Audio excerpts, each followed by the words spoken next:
You're listening to and such a short amount of time to do it in. We were really a Mamma Mia podcast. Do you know that I never have notes? Yeah. But today, because there are some specific things that I want to ask you about and I don't want to get them wrong, I've got some. That's exciting. But I never usually use notes. Resilience is so hot right now. No, really it is. Oh, shit, can I... And for good reason. Yes. There's a lot going on. Everyone wants to be more resilient. And you know who is stressing the most about resilience? People who have kids.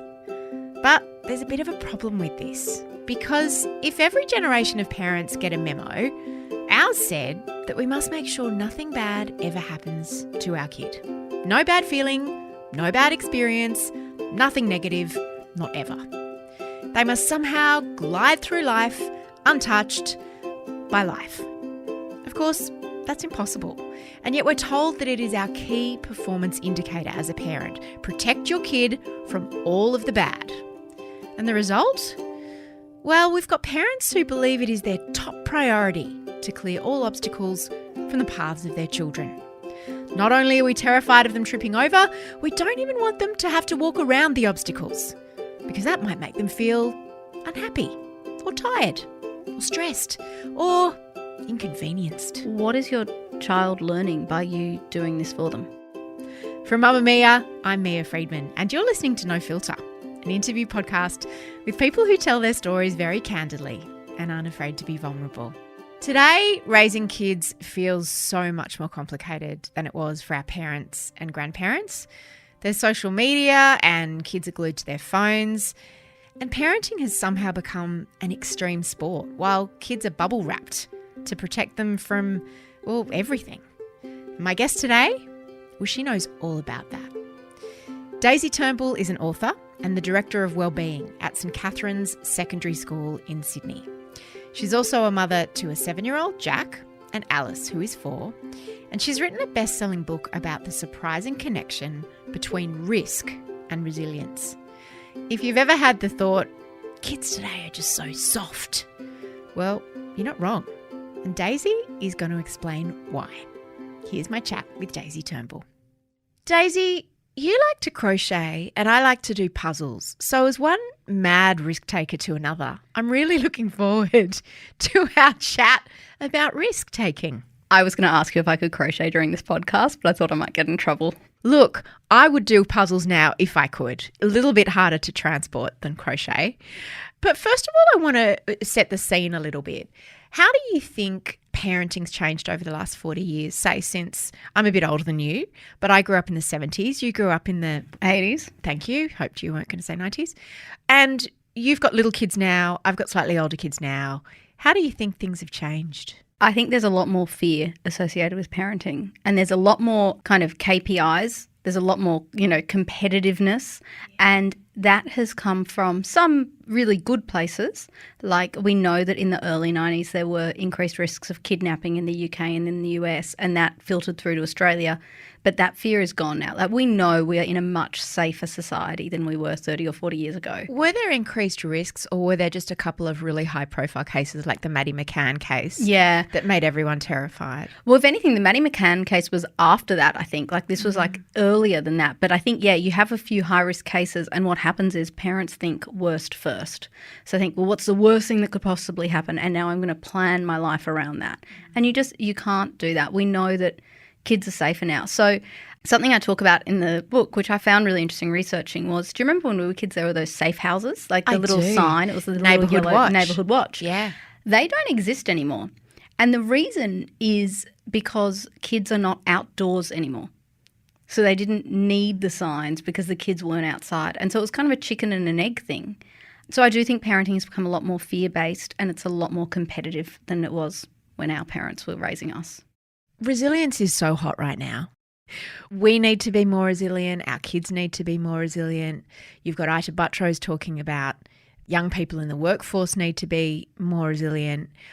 What actually is resilience the way you understand it? So resilience to me is not about always being happy or not being upset when things happen. You can get upset. You can totally have nights where you go, I just want to sit on the couch and watch TV and eat dumplings, just hypothetically. It's about recognising that things can and will get better and having that optimism that things will get better. if you don't have hope or optimism that you or things will get better, then it's very hard to pull yourself out of a dark place. You talk in the book about fragility and also anti-fragility. Can you explain the difference between those two things? Yeah, so this is an idea of a statistician and a researcher called Nicholas Nassim Taleb. He has a book called Anti-Fragile, and he basically says, we know that a glass of wine is fragile. We know that if you drop it, it will break and never be put back together. And we know that a sippy cup is resilient. You drop it, it stays the same. You can drop it 1,000,000 times, it'll always stay the same. But humans are actually more than resilient. We actually get stronger when bad things happen to us. We do. What does not kill us What makes us does not kill stronger. us makes us stronger. Not in that traumatizing, I walked 10 miles in the snow to school every day. I did. Way. Yeah, it's a big snowy hill on the about way you. in our area. A lot of snow. A lot of in snow. Sydney, A lot of snow in near Sydney. the beach. But it is that idea of actually, it's not just that resilience is what we want. We actually want to recognise that we are anti-fragile and we get stronger as we get older through experiences. I asked you before about how parenting's changed over the last 40 years. What I should have asked you is, how has the experience of being a kid changed? Yeah, and hugely. And I think we see that as parents when we go, I used to be able to do that when I was your age. Like, how come you can't do that? Yeah. And I think kids aren't as good at meeting new people. It's that idea of walking up and starting conversations, like the way little kids do at playgrounds. But if you don't give them that time to go out and meet other kids, they don't learn how to do that. And that actually translates into huge issues later on in life, because if you don't know how to make friends, you don't know how to flirt, you don't know how to date, like all of these things. And I think also for kids, they don't develop their own risk profile. So they don't know what their limits are if their parents are always stopping them at their limits. If the parents are always stopping them at the parents' limits, the kids don't learn their own limits. Explain that a bit more. Can you give me an example? I can. I was sitting at Bondi Beach with a girlfriend and we were watching just people walking up and down the promenade. And there was a little kid, maybe 3-ish, on a scooter. And they were scootering and I just heard the mother scream, stop, stop, and ran up to the kid and you've gone too far, you've gone too far. Kid was really, I would say, not that far. But more importantly, the kid was fine. But then when it heard its mum yell, it got scared. And so that kid is now not worried about going too far, but about their mum getting angry at them. And actually, a better experience would have been like Bondi Promenade, no cars, no risk of, anything too bad happening. Can't get lost. Can't it's a get lost. line. It's a straight line. If the kid stopped, turned around, went, oh my goodness, I can't see mummy or daddy. This is scary. That kid learns more from that experience than being told to stop by the mother. So you kind of need kids to figure out what their lines are themselves. And talk to them. If that kid's line is like, I'm just going to scooter all the way to Bronte, then yeah, you have a bad problem. But like that kid would have stopped. And then you can talk about what the kid's limit is rather than just focusing on your own limits. That's so interesting. I mean, it's such a cliched thing to say, I played out on the street with my friends and I didn't come home until the sun went down and all of those things. We all forget that was only ever in winter. Sort of like dark by 5. That's so true.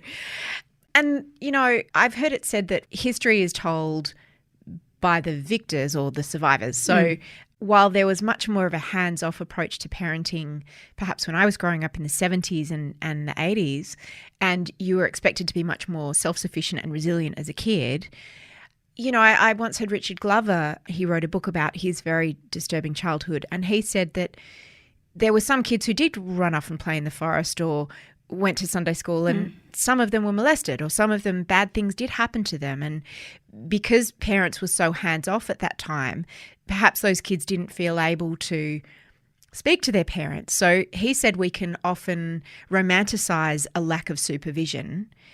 What do you think about that? I think there's definitely a lot of truth in that. One thing I say with the book is it's about kids that are overparented. So this is not a book to give helicopter parents or snowplow parents or lawnmower parents. It's not for the kid who has really hands-off parents. But another thing that I think is important in this book is talking to your kid about their own psychological safety. What does that mean? So I think one of the risks is to order their own baby chino. And by getting your kid to go up and say, can I have baby chino or can I get a bottle of milk or whatever it is, they learn that inherent trust we have in society with some people, shopkeepers and bus drivers and that kind of thing. And they learn when they feel safe and hopefully they start to understand when they don't. So it's about understanding that themselves. If you don't ever let them go to the shop or get the bus, then they don't know what's safe and what isn't. And it's hard for them to develop that sense of their own psychological So safety. like their gut instinct. Yeah. So if we're always there to say, you're safe, you're not safe, you can do this, you can't do this, and usually you can't do this, they'll never develop that sense of their trusting own their gut. limitations. So tell me about the different types of risks that kids can take that you lay out in the So book. in the book, I talk about physical risks, so climbing trees, riding a scooter, that kind of stuff, the stuff that might lead you to the ER, but very slow chance of you ending up in the ER. And I think that's the important thing to think about. We often talk about, climbing trees being dangerous, but actually the research around it is they say, I think it's like 15% of kids get hurt, but they don't differentiate between a Band-Aid or hospital. So it's actually like, less than 1% of kids will actually go to hospital, but After 40% climbing a tree. But heaps of kids will need a Band-Aid or an icy pole or something. Yeah. And then you've got character risks, so the risks that help you develop as a person. What are some examples of those? Sometimes they cross over with also social risks, but like learning to have an argument. If you lose a toy, it's gone. That's a really basic but important thing to learn as a kid. Yeah. If you lose, I remember my son took a little Octonaut Paizo toy to daycare one day and I said, dude, hot tip, you're probably going to lose that.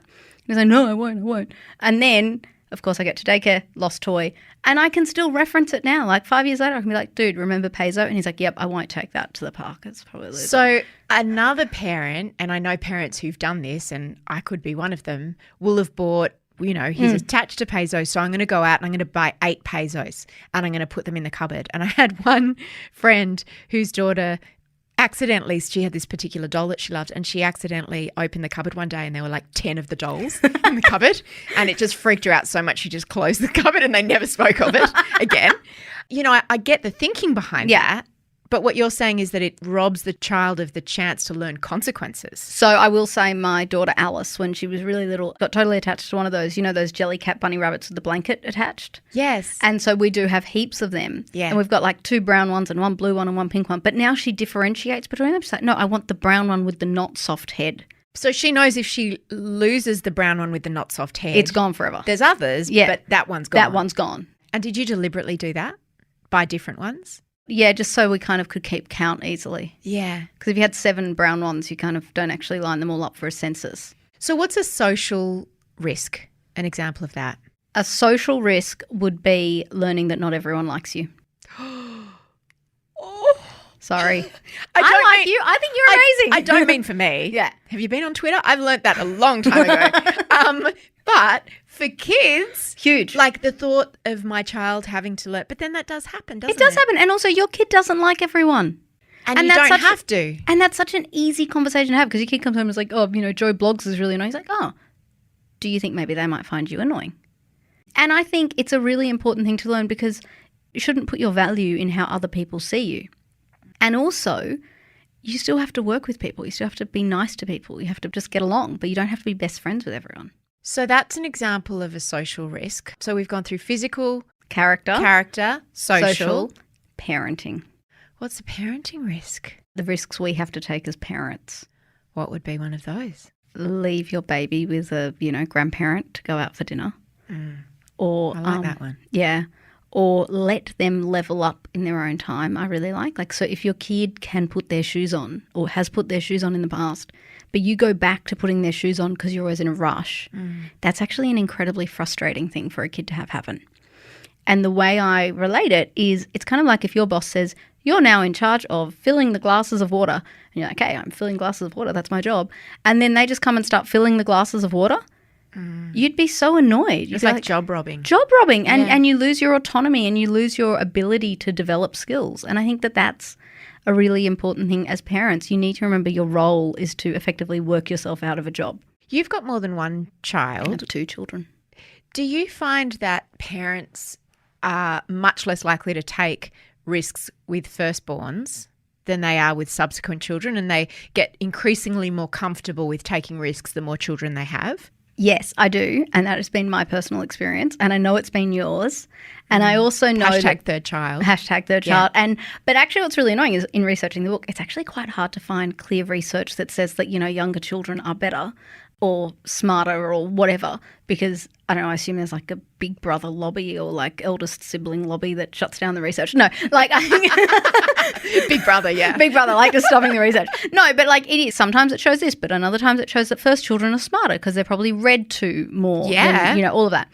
But I love, and I think you shared it, Seth Meyers has this quote saying third kids, they just do their own thing. Like they make their own smoothies and it's true. Like from a blender that they bought on eBay and you're like, who even are you and where did you get that where blender? did you get that blender? Oh, I got it from my job at the news agency. You have a job? It's like you're 5. Yeah, exactly. So I think younger kids do that. And that's because they're given more of a chance because you just don't focus on them as much. And also they learn from their elder siblings. So this is when I realised the change in my parenting. And there was an 11-year gap between my first and my thirds, with another one in the middle. But I remember my first child didn't catch the bus home from school until, I don't know, high school maybe. My third child, he was at a friend's house and the mum texted me and I was at work and said, oh, I've got to drop Remy home. Is there anyone at home? And I just texted back without even thinking about it, saying no, but he knows the code for the gate and he can go through the dog door.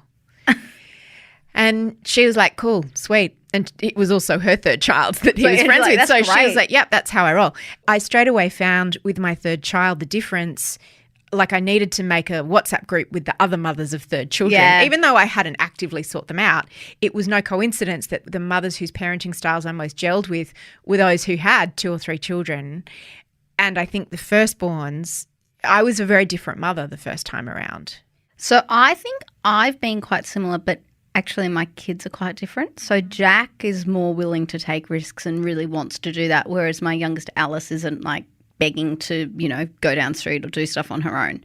So I do think that there's an element of the type of kid you have as well. That's 100% true, and I was going to ask you about that. I always assumed I would have risk-taking kids, and my first couple of children were not risk takers. They were very, very cautious, and they remain very cautious. Third is a little bit different. But how much of it is nature and how much of it is nurture around the innate desire for risk? I actually don't know. Like, I wish I did, but I think that a lot of it is what they're allowed to do. So the opposite question to that is we know that kids are getting more anxious and anxiety is on the rise. And part of that is because anxiety is fear of things, of doing things. And if they're not given the chance to do things, there is more anxiety. I don't think it's that if you let your kids do these risks, they will become riskier. It's more that they won't be as anxious as other kids might be, but also they will understand risk. And they'll be better able to manage risk and metabolize it and totally recognize their limits. I once heard an interview with some expert and they were talking about the rate of, there'd been a whole lot of crashes with teenage kids, drink driving accidents or car accidents. They might not have even been drink driving. And these kids tragically had been killed. And this expert was saying, look, this generation of kids are helicopter parented. We don't let them have any risk. And then when they turn 18, we say, here's your license and you can drink alcohol.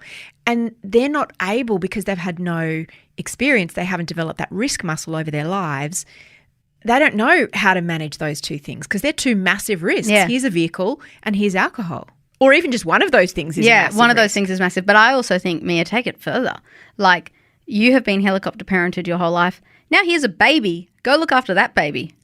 Like when they have become what parents. do you mean? What? Well, So like, what? like if you have a kid who's been helicopter parented the whole time, and then they have kids, how are they going to raise their kids if they've only ever known helicopter parenting? I was raised pretty free range, and the most famous example of free range parenting in the modern world, I was going to say, in modern times, after was the wheel. Lenore. You quote her in the book, Lenore Skenazy. who. Can you just tell the story about what happened to her? She's amazing. So she had a son who I think was about 11 or 12, and he was obsessed with public transport. And so she was like, okay, well, why don't you, here is a map and here's some money, and get the bus or the subway back home. She lived in New York. So it's like, it's a big city, but he'd also lived there his whole life. He understood the subway map, all that. It was his thing. So anyways, she wrote an article for the newspaper the next day going, I let my kid get the train and it was so great and he loved it. And then she was absolutely lambasted. She was called America's worst mother. And so then she was like, well, no, I'm not. Like, I think someone did called child services Yeah. maybe. And there was Yeah. another case, there was another woman who had that happen where she left her kid in the car so she could run in and get headphones for the flight. And the kid was like 12. Kid was like 12 and sitting in the car with the window down, and she then flew, and when she got to her state, she found out that the police in the previous state, went to her parents' house and said, your daughter broke the law. It's that ability as a parent to kind of stand up for yourself and go, no, I didn't do the wrong thing. You might be judging me, but I didn't do the wrong thing. And also not knowing what the wrong thing is. Like, where is the wrong thing? Who defines what the wrong thing Who is? defines? So actually on the Roads and Maritime Services website, RMS website in New South Wales, it has this thing saying, you should hold your child's hand walking down the street until they're 12. And like... Like, that's not, you have to, but it's a suggestion. My son's going to be taller than me by his 8th birthday. I'm not holding his hand walking down the street. Well, he won't. He'll refuse. No, exactly. As well. That happens. That happens. Like, yeah, I'm so lucky that my youngest Alice still wants to hold my hand, but that's going to stop. It's so beautiful when they do. I know, and then it stops. It does stop. But I think that that's the thing. Like, we don't know where the law starts and where judgment starts. And judgment is a lot more conservative about the law on a lot of these things. It's interesting. There's research that shows that mothers that work outside the home spend more time with their children and actively engage with their children than stay-at-home mothers did a generation ago. That, to me, speaks of our new definition in society of what a good mother is that whoever's with their child the most hours of the day wins. Yeah. Parenting. And I should say that's not what a good father looks like necessarily in our eyes, but that's what we're led to believe makes a good mother. And is part of that just not being able to release the bonds? Like, if you're always helicoptering around your child, is that part of the problem? I think so. And I think also it goes back to that competitiveness that you might have with other mums. So even though you work, if you've got friends who don't work, then you feel like they're getting to every event and doing everything. You can't do it all. And I also think it's about having that conversation with your kid.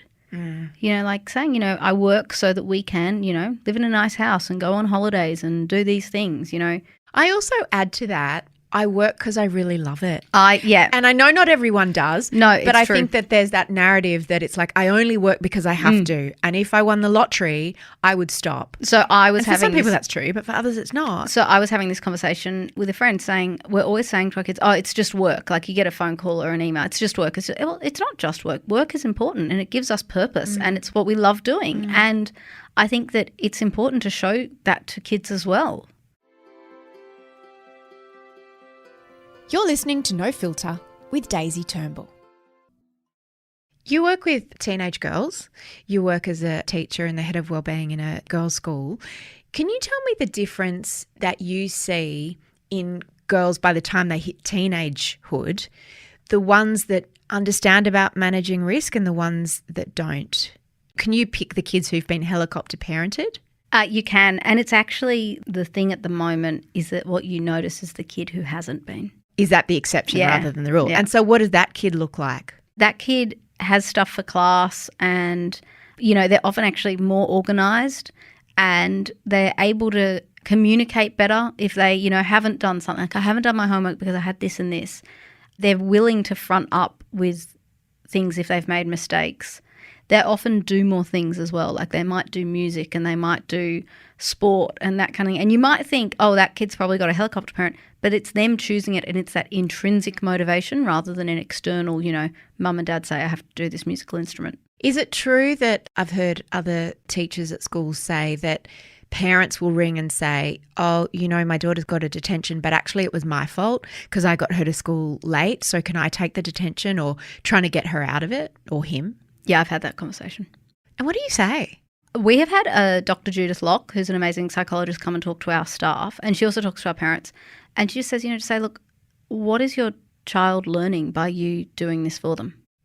Like, that's the thing. Like, this is a tricky thing that we all need to learn as adults eventually. So learning to turn up on time is part of life. And, parents don't need to sit detention, and they never have. I'd never let a parent sit at detention. But it's more like, what is your kid learning by letting you get them out of detention? Yeah. Because that to me is just such a fascinating syndrome. And I sound judgmental, but I know that I've fallen into similar things myself, not as far as asking if I can sit detention, but my kid won't have done their homework or whatever. So they'll like, but, can you write a note to say that I was not feeling well last night? And not necessarily a lie, but I'm like, well, no, if you were sick last night, you just have that conversation. Yeah, exactly. But I'd like to say, on occasion I have written a note or, driven the lunch in or driven in the sports bag, because I feel like that's the stuff, if I don't do it, that my kid will be in therapy for. And I think actually the opposite One is true. day. So I think the thing is, what you're doing when you do that, and like you say, you do it rarely, is you're trying to kind of get third credit child. I don't with do it your ever third anymore. child. Yeah, you're trying to do it to get credit with your kid. And that's actually not the relationship Yes. you want to have with a kid. I really like the idea of, as kids get older, so this is maybe more beyond this book, the idea of the coaching parent. You're not there telling them what to do, but you're there to help them when they need it and kind of give them advice, but you're not being authoritarian. And I think that you're kind of saying, well, hey, no, okay, you don't want to tell, Miss Trunchbull that you haven't done your homework. Why don't we practice that conversation? Tell me what you would say to her. That is a way more useful conversation to have than to just go call Miss Trunchbull for her.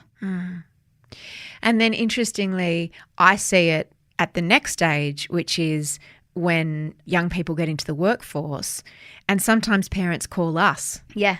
Here. Wow. Sometimes Really? parents call our HR department, or I've had emails from the mothers of women in their that's so mid to bad. late 20s That's so bad. wanting to discuss various aspects of their child's employment. So what do you say when you get that phone call? I refer it to our HR department because she can deal with it.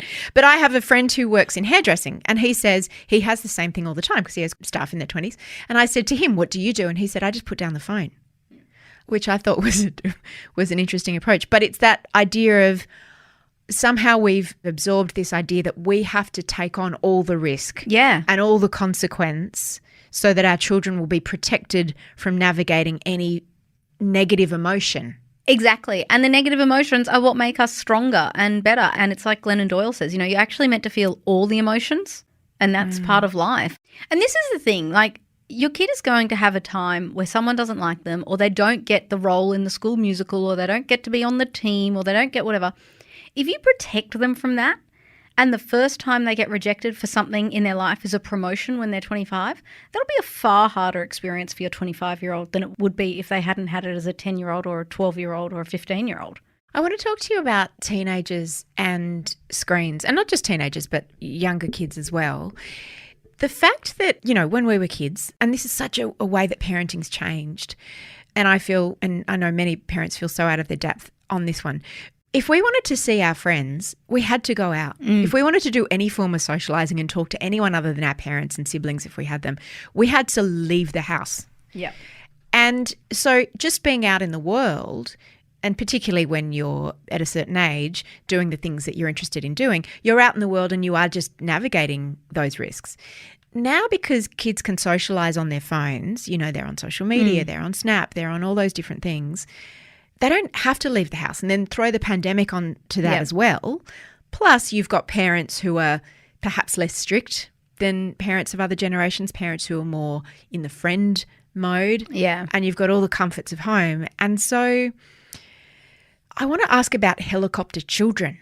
Do helicopter parents create helicopter children who just have a bit of a failure to launch? They just sort of won't jump out of the nest because the nest is really cozy. So there is that research. It was done a few years ago, and I can send it to you, basically saying that most kids in Australia, well, not most kids in Australia, but a lot of the kids like at private schools today are the richest they'll ever be. Say that. So Explain that. Kids who are at private schools today, or have middle class parents, they are the richest they'll ever be living with their parents. Mm-hmm. Because by the time they leave school, buying a house is near impossible, and their parents have amassed wealth or whatever, just have a family home. They don't have that hunger because they don't need it. And so it's really, you do have this case of parents who have worked really hard to become comfortable in their lives, not instilling that hunger in their children. Yes.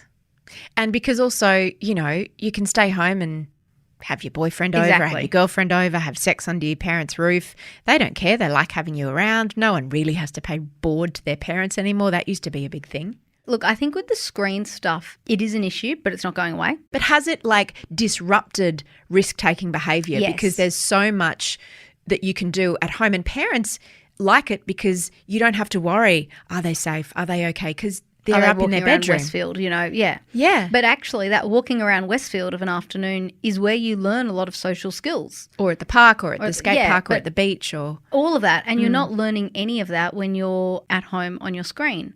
They are communicating with their friends. I do think like often they are.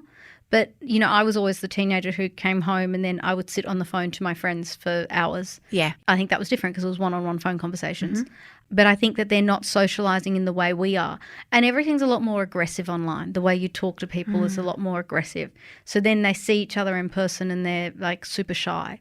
So I think it's about building in that mix of ensuring they're out, making friends and going skateboarding or bike riding or hanging out even at other friends' houses is an important thing. I'm not totally anti-screens, but I think... Well, you can't be. You can't. There's nothing you can do. You can't be, but it's more just being aware of how it's disrupted what used to be a natural process of, hey, mum and dad, you're great, but you're a bit boring. To socialise, I have to leave the house and then navigate all the risks in the world. You can stay at home and have the whole world in Correct. your bedroom. That's what I mean. Yeah. They can do all their socialising without having to leave their bedroom, absolutely risk-free. And even to the point of what you were saying about social risks, which I found really interesting, and character risks, even the risk of approaching someone or trying to form a new friendship or initiating a conversation, like calling someone on the phone. They don't do that. They don't want to do that because there's a risk. They might not have expected you to call at that time. They might be in a bad mood. They might want to talk for longer than you want to talk.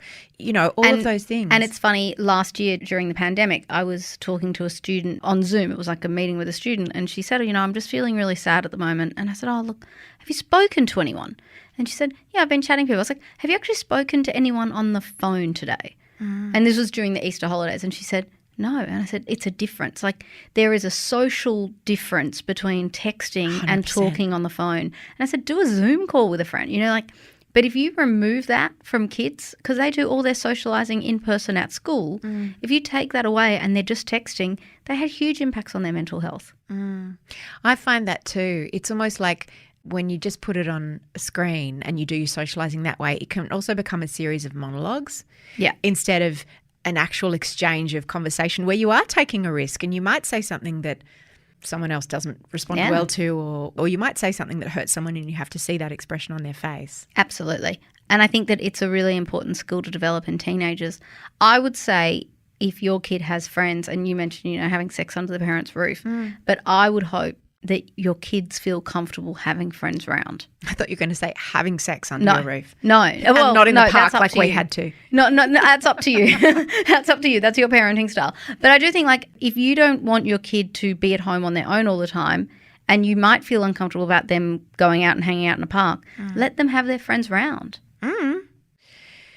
What about the parents who are always like, look, if you want to try marijuana, try it at home with us. If you want to try alcohol, do it at home where it's safe. That's a style of parenting that's around. It is a style of parenting that's around. It's not my style of parenting. I can't think of anything worse than having a joint with my parents at any age. I've never had a joint, so I can't even tell you. It would not be good. Grandma. It would not be good. No, it would be awkward. Look, I think that parents are maybe trying to normalise and I think that there's a lot of good intentions in that style of parenting. Paul Dillon talks to our school and he talks to our parents. He's the drug and alcohol expert. Yeah, he's so fabulous. He's brilliant. And he says, the thing is, you think that you're giving your kid one or two, Bacardi breezes to take to the party, but that just adds 2 drinks to the 7 or 8 drinks they're going to have anyway. So you're not actually creating this healthy relationship with alcohol that you think you are. So I think better than that would be to say, if you do that stuff, just let us know so we can help you if anything goes wrong. That's so true, because part of what I've always thought is that there's got to be some problem solving in it's ameliorating the risk. It's saying, I'll buy the alcohol for you so you don't have to work out how to get it when you're 17 or, I mean, not that we're ever advocating drinking underage, but it gets to a point where you're aware that your kid's probably experimenting and taking some risks. But if you sort of, go and clear every hurdle in front of them. Then they don't know how to do any of that. It's a real problem. What about when they're teenagers? What kind of risks can you help them to take? I know your book is more about kids up until the age of 10, but you work with teenagers. I do. I think a lot of the risks kind of repeat as teenagers. So, have awkward conversations, realise not everyone likes you. If you didn't get these risks in the first 10 years, you can definitely use them later on. Work with people in a team. People are going, group work's not real. No, group work is real. That's how life is. Sometimes What's group work? Oh, working in a group. Oh, and yeah. sometimes it's annoying. And sometimes it's annoying. And sometimes you don't get along with everyone, and that's part of life. Yeah. I think also talking to kids as teenagers about values. So I think it sounds, lame, but talking about what your values are as a family. What's some examples of values? Do you mean like around consent or around? Like things like, okay, so in our family we are kind and we are curious. I talk to my kids about resilience a lot. But eventually as your kids get older, their values are not going to be the same as your values. They will grow apart from you. That's part of being a teenager. It's about becoming an adult. But if they have a language of values at the start, then they can use those words as they get older. So another area is social emotional literacy. One of the funniest things with teaching kids about emotions is you actually need to teach them the words. Like if they only know sad, happy, angry, then they don't know how to tell you they're frustrated. If they don't know the word frustrated. Give them the words. So give them the words. a wide emotional vocabulary. Yeah, so it's like actually being able to recognise emotions is a really big thing. And then understand why they're feeling it, give it a name, and then figure out if it's a negative emotion, how can they get out of it? And I think that we often just assume kids know that. I like what you say about family core values. You often have them in workplaces. Our family value, or people have family mottos, used to be cool. Not like be groovy, but just like be cool. It's like don't freak out might have been a better one. It's like good friends of mine, theirs is don't panic. Yes, don't panic. And ours was just be cool. Just like everyone, just be cool. Yeah. Just be cool. I just wanted to finish by asking you about the interference or the impingement of parents into the school space. So I guess this is an extension of what we were talking about earlier about parents ringing and asking teachers, and that extends to employers perhaps when they're older. But like when I was growing up, we should play a drinking game. Or not a drinking game, but every time in the someone 70s. says, when I was growing up, drink. Just don't drink. Just maybe drink water. My parents had nothing to do with my school. What went on at school was between me and the school.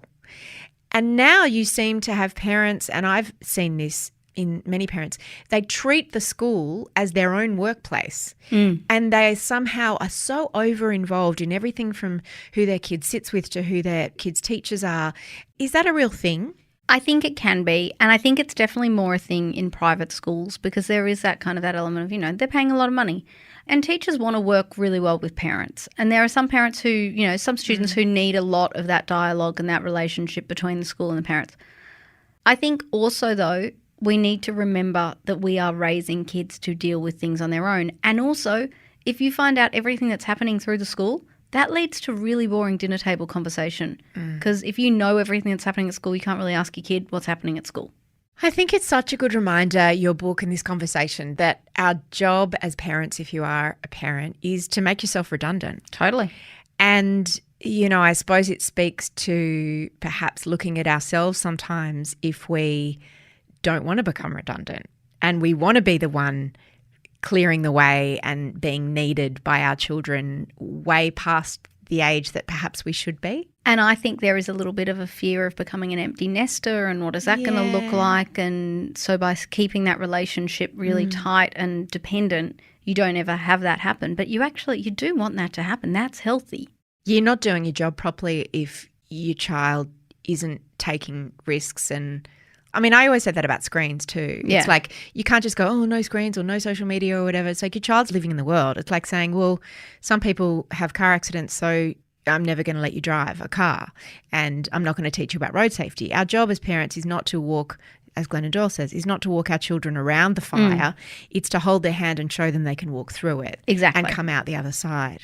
And I think with a lot of it, we've got to remember that social media, alcohol, drugs, it is the water they swim in. So you can't actually remove it from them. And you've got to find a way to have a good conversation with them, but raise a kid who has the integrity that they know how they'll navigate it themselves. We're recording this on Friday night. I'm very excited to go home and do my puzzle. What are you doing? I literally just remembered it was Friday. I'm so excited I get to go home. What are you going to do when you go home? I'm going to go home. The kids and I are going to rewatch Hocus Pocus. You know the Bette Midler movie? I do. We're going to watch that because I That's love a great it. one. It's a great one. And then after they're in bed. And then after they're in bed, I'm going to keep watching Normal People. Oh, Yeah, welcome. and crochet. That was about 2 years ago. No. I know. Do you know what? I held off because I was like, I'm going to read the book. I always read the book before I watch the movie thing. Yeah. Anyways, I have not read the book and I was like, damn it, I just really want to watch this That's show. really risky of you. It is. That is the kind of risk I take in my life. My parents raised a child so healthy with risk that I'd never take any. Are you a firstborn? Second. How? I thought so. How 2.5 big's the gap? years. Yeah. Thank you. Amazing. Thank you.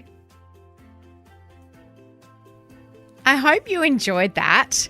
If you would like to read Daisy's book, I have been recommending it to everyone I know who has young kids. It's honestly made me think so much, even though my kids are older, it's made me think so much about how I subconsciously try to absorb all the risk from their life. And even though it feels like I'm doing them a favor and being a good parent, I actually am reminded after reading Daisy's book that it's actually a disservice and that I need to expose them gradually to different types of risks if I'm going to do my job as a parent and make myself redundant.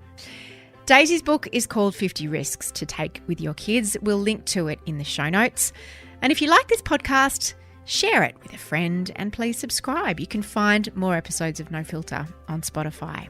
This episode was produced by Mel Zauer and Leah Porges, and the executive producer of No Filter is Eliza Ratliff. I'm Mia Friedman, and I'll see you on the Mamamia app, which you can download from the App Store. Mamamia acknowledges the traditional owners of the land we have recorded this podcast on, the Gadigal people of the Eora Nation. We pay our respects to their elders, past and present, and extend that respect to all Aboriginal and Torres Strait Islander cultures.